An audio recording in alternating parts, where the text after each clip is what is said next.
Friend, जेके agriculture classes में आप सभी का स्वागत है। यदि आप बोर्ड परीक्षा की तैयारी कर रहे हो तो इस चैनल को सब्सक्राइब कर दीजिए और बेल आइकन को प्रेस कर दीजिए ताकि आने वाली वीडियो की नोटिफिकेशन आप तक पहुंच सके।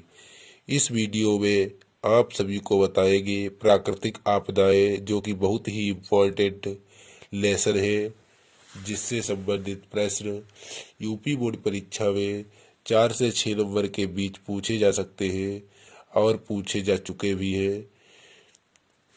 यह एग्रोनॉमी का पार्ट 5 है, जिसमें हम प्राकृतिक घटकों और परिभाषा के बारे में बताएंगे।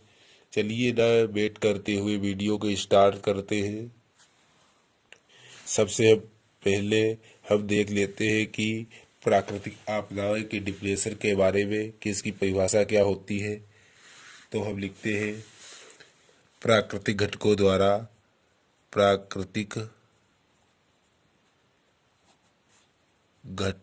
द्वारा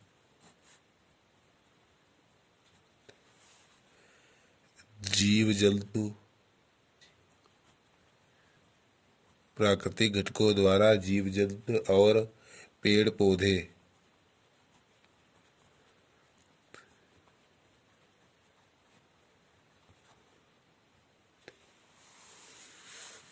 को हानि होती है।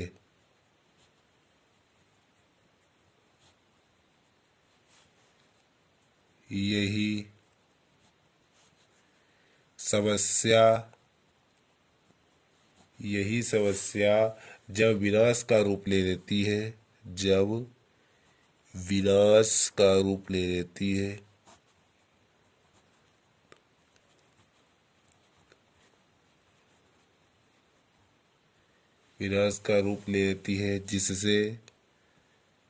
जिससे मानव यानी कि जीव जगत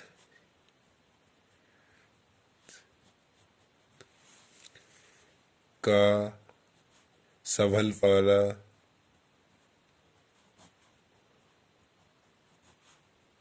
नामुमकिन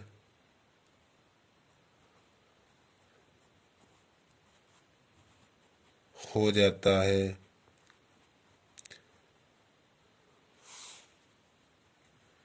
जिसे हम प्राकृतिक आपदा कहते हैं। प्राकृतिक आपदा यानी कि आपदाएं कहते हैं।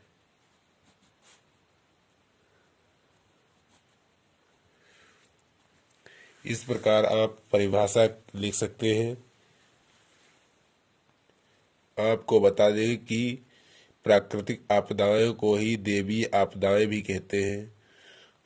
अब हम बात करते हैं प्राकृतिक आपदाएं कौन कौन सी होती हैं, जिसमें नंबर 1 पर आता है अतिवृष्टि।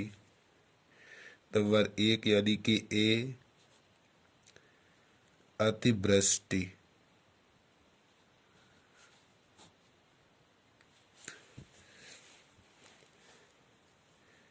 अतिवृष्टि का अर्थ होता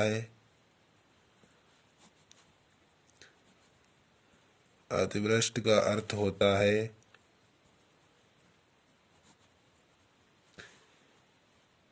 वर्षा का आवश्यकता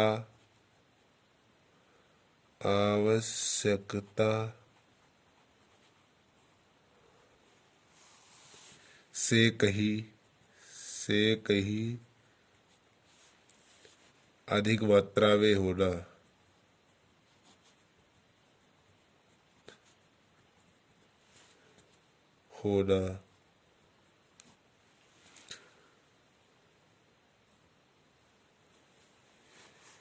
तो इसे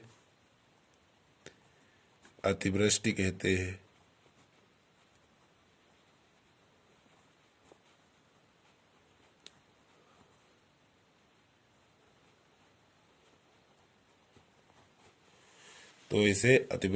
हैं।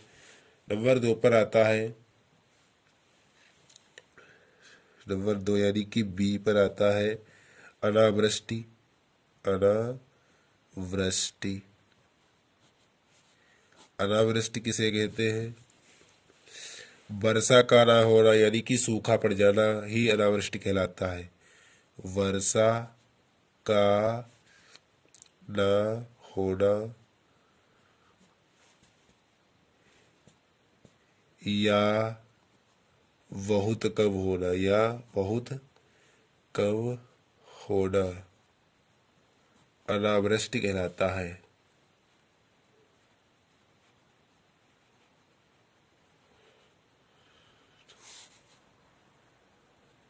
कहलाता है। इसके बाद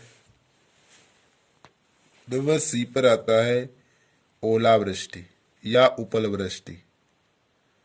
उपल वृष्टि जिसे ओलावृष्टि भी कहते हैं। ओला वृष्टि।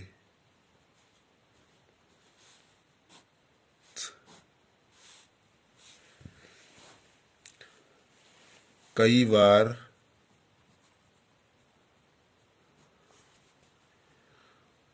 बादलों से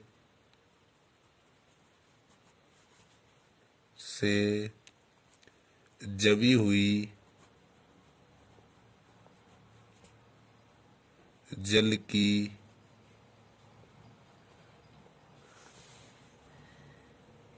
बूंद यानी कि बर्फ, यानी कि बर्फ वर्षा के साथ जब जमीन पर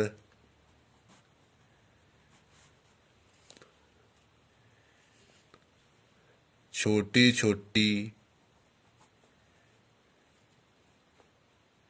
गोलों के रूप में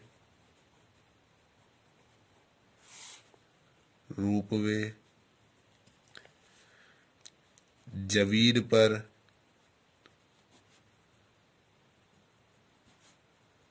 बौछार करती है तो इसे उपल वृष्टि या ओलावृष्टि कहते हैं। उपल वृष्टि कहते हैं। तो आप इस प्रकार लिख सकते हैं कि उपल वृष्टि यानी कि ओलावृष्टि किसे कहते हैं। यह प्रश्न 2010 एवं 2015 में पूछा जा चुका है। यह प्रश्न 2010 एवं 2015 में पूछा जा चुका है और यही प्रश्न 2020 में भी पूछा जा चुका है। हो सकता है अगली बार भी पूछा जा सके। जरूर इसे याद कर लेना। इस पार्ट का एक क्वेश्चन जरूर पूछा जाता है। इसके बाद हम भूकंप के बारे में बात करते हैं। जैसे प्रश्न आ जाता है कि भूकंप पर टिप्पणी लिखिए, तो हम लिख सकते हैं भूकंप यानी कि भूमि का कांपना ही भूकंप कहलाता है। भूकंप।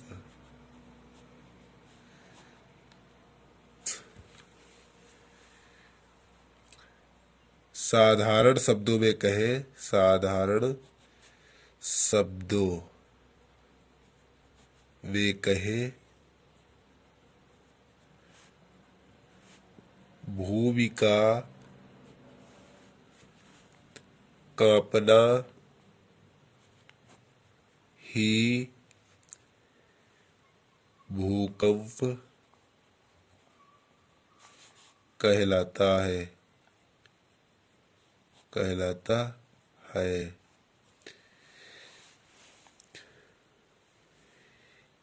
इसे मापने के लिए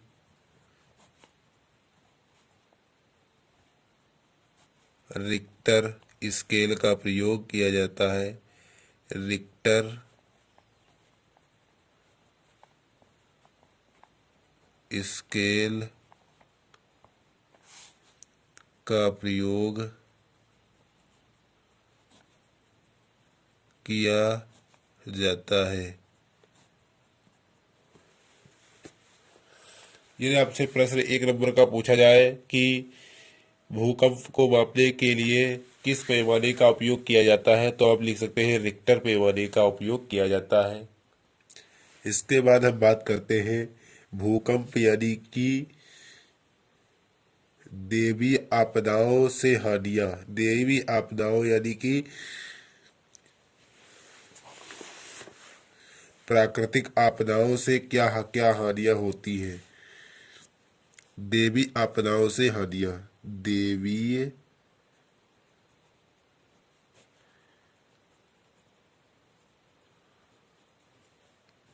से हानियां।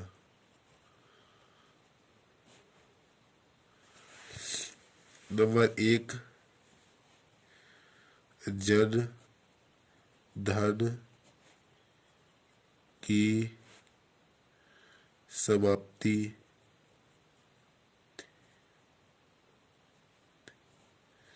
नंबर 2, फसलों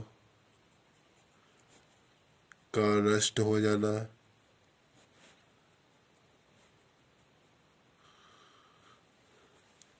नंबर 3,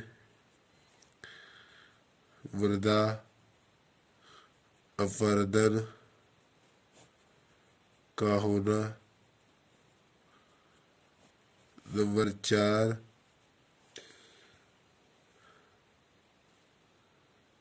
इमारतों का टूटना। नंबर 5, रेल व सड़क परिवहन का अस्त व्यस्त हो जाना।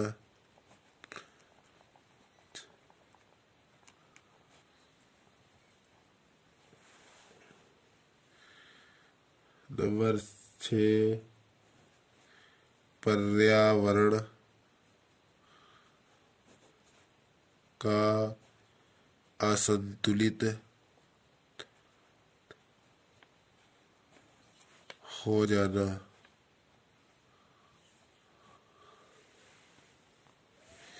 नंबर 7, जीव जगत यानी कि प्राणी जगत और पादप जगत यानी कि पेड़ पौधे आदि का विनाश होना।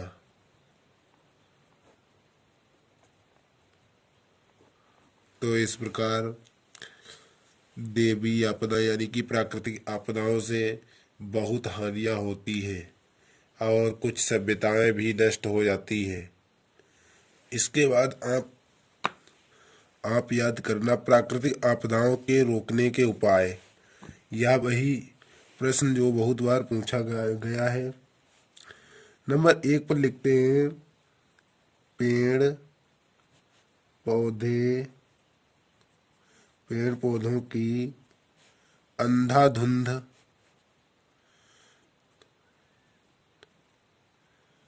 हो रही कटाई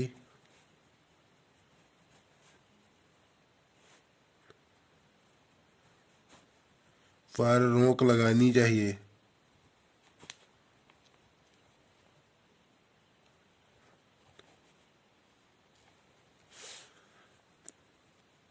रोक लगानी चाहिए। नंबर 2 पर आता है पेड़ पौधे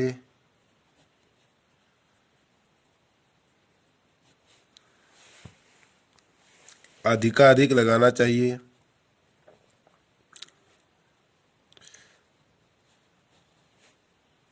पेड़ पौधे अधिकाधिक लगाना चाहिए जिससे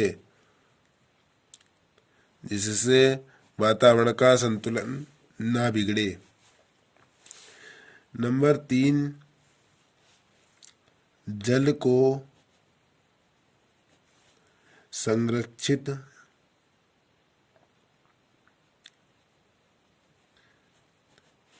रखना चाहिए, ना कि इसमें कोई प्रदूषण करे।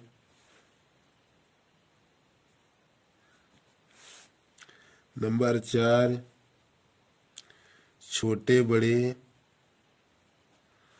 बांध बनवाना चाहिए, जिससे पुराना बांध फट जाने से बहुत ही हानियां होती है। नंबर 5, फसलों में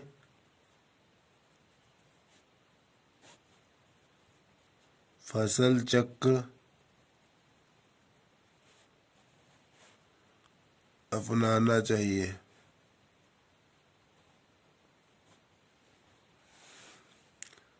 नंबर 6, पूर्वानुमान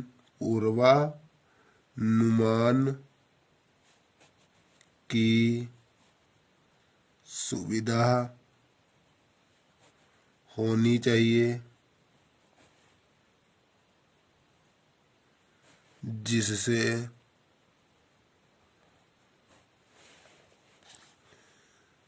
आपको संदेश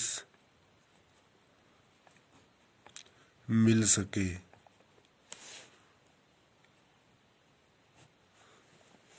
इस प्रकार आप प्राकृतिक आपदाओं के रोकने के उपाय लिख सकते हैं, जो कि बहुत ही इजी हैं और बहुत ही शॉर्ट तरीके से लिखाए हैं।